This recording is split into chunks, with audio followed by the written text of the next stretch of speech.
Hello mga master, nandito ako na Sandrex. Naabutan ko siyang gumagawa ng pamain o kanyang jigs para gagamitin namin mamaya.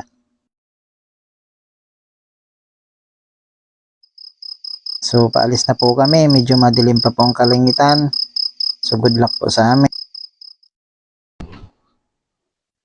Yan po, nagkarating na po kami, nagtry na po kami maghulog ng jigs. Yan, habang nag-aantay kami ng umaga. Wala po kaming nakuha dito. Oh no! Hindi kami pinalad, kaya ayun. Antay na namin lumiwanag. Yan po, nag-try po kami dito na maghulog ng jigs. Baba ka sakali. Pero wala pa rin kami dyan huli.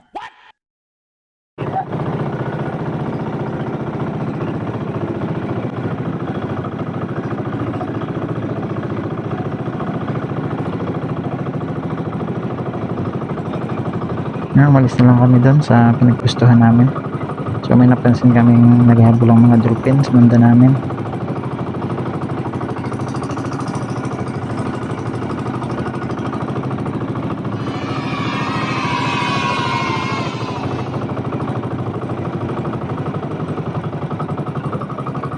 Dalawang motor po ang humabol doon sa mga dolphin.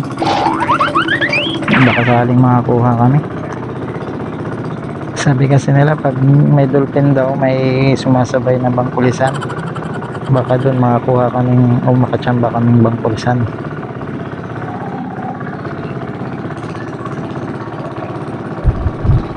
Wala pa rin kami nakuha dito.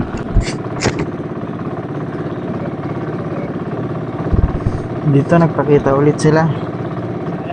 So sinabayan ulit namin. Pero meron na po yung nakaabang na kawil.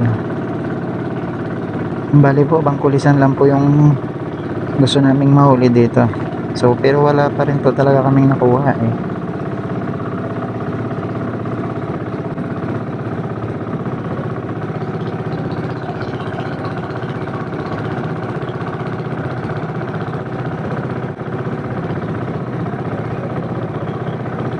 Pagkabulag kami sa kali sa lumba-lumba.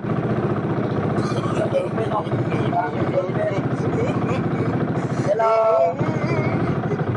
Kami. Dito po may nakapag-sumbong sa amin na meron daw doon luta or kumpol ng mga isda. So pinuntahan namin. Yan. So pagdating dito, yung kasama namin sa awa ng Diyos po nakahuli kaagad po ng isang malaking balo. So dito na pwesto na kami nakaunang huli. So bali yung kasama ko si Sandrex at itong parating na bangka na to, magkatandim silang dalawa. Yan, kaya yung huli ng isa, huli ng lahat. So nakahuli po kami ng isang balo. Malagat katunda tuloy na kuno ta batakaw na. Nakita ko rin gay na may gakano. May gusa pagabutong ta. Isot lang galing. Benwag na. Ha? Benwag. Gradi, kaya ako namin malapad. Ay dami galat to nga tinira mo.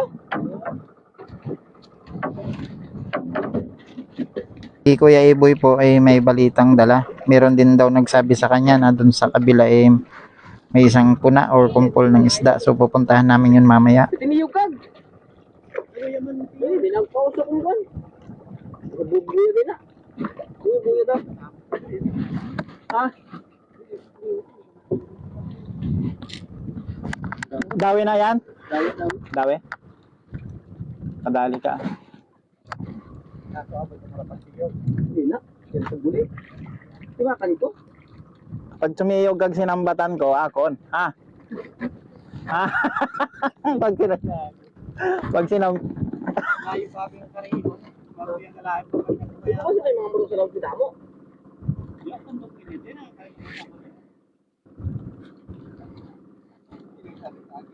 Ha? Yan, bilang tulaw sa piliw.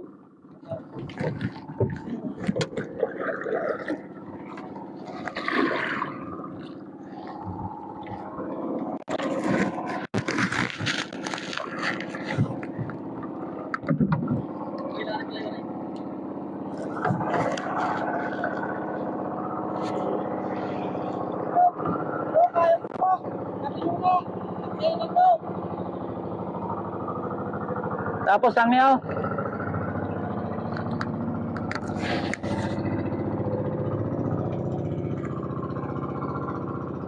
May mga kapwang mangingisda pa rin yung nagbibigay sa amin ng idea o kung saan bandang mayroong kumpol ng isda. Ano laki? Ang laki.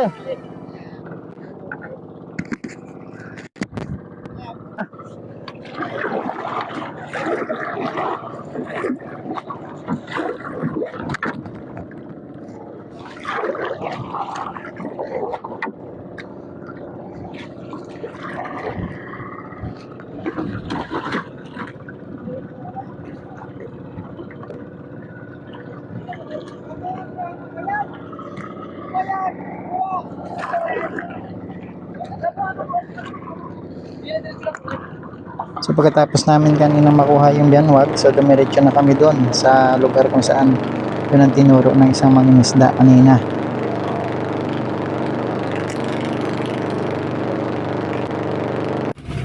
Pagdating namin dito, nag-try pa rin kami mag jigs pero walang nahuli kaya nag-decide na iladlad yung tapsay Ayan po, ayan po. at nagsimula nang habulin yung bangkol. Ayan. Sige. Ayan po, inahatak po. Nakahuli po ng isa. Tuloy-tuloy yung tapo. More blazing. Nakahuli po kami ng isang bangkulisan dito. Ayan. Pangalawang huli na po to. Una yung balo, pangalawa bangkulisan. Ayan.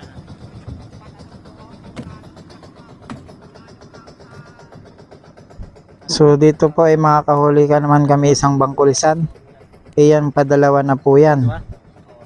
Ayan. So nakunan ko na lang po nang hinahatak na po ni kaibigan Sandrix yung isda. Medyo nakadalawa na po kami nung time na yan. At saka isang balo. Okay, may dalawa na po. Yan yung Sana maging 20. pang gasolina lang. Hindi namin naabutan yung kasagsagan kasi sa iba kami pumunta maaga pa daw dyan yung mga isda Kapit. nagsilabasan. Kapit ba? Okay. Sorry.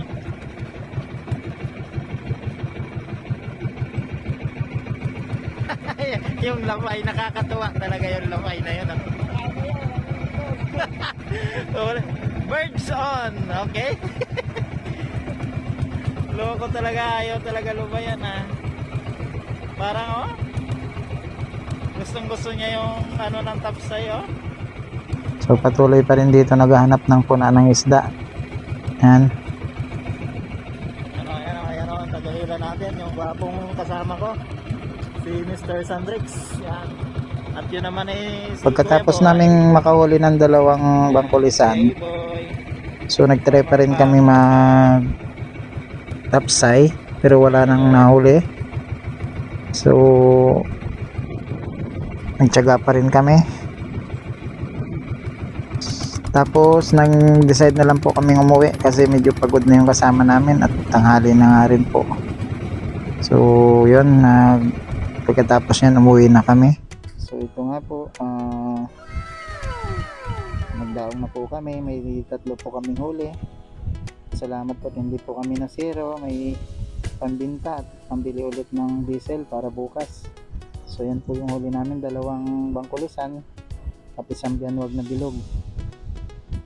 So titimbangin na po ng kasama namin. So naglipat po kami ng pisto at babalikan po namin yun bukas. Marami pang isda doon. Yan lang yung nahuli kasi medyo kumain tanghali na. Yan nga po yung bianwag po, nagtitimbang po siya ng 2 at mahigit pong 2.5 kilo. Sobra po siya ng 2.5 at yung bangkulisa naman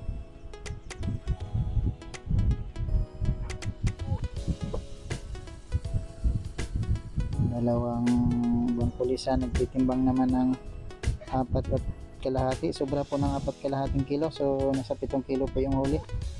Yan po pambili ulit ng crudo.